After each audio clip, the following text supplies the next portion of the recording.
Welcome to Kenton's videos. Enjoy the video. You begin by eliminating the obvious hardware causes. Unplug the mouse, try another USB port and a clean mouse pad, because inconsistent contact often mimics wheel faults. Once done, inspect power, replace batteries or switch to wired mode to rule out wireless interference. Next, open Device Manager to see if Windows reports errors or duplicates for the pointing device. If a driver flag appears, disable automatic updates temporarily so you can install a specific driver in the next step. Now focus on software.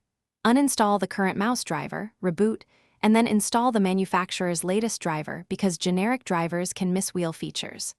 While installing, open mouse settings to set scroll lines, acceleration, and enable or disable smooth scrolling to see which behavior fixes the problem.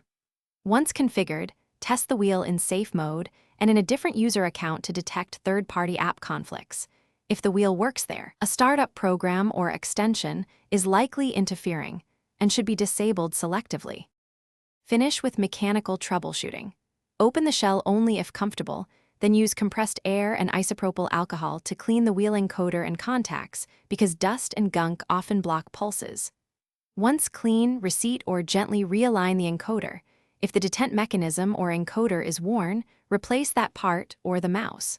Finally, test another mouse on the system to confirm and install any outstanding OS updates.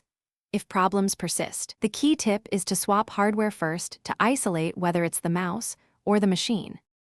Thanks for watching. Consider subscribing if we helped you.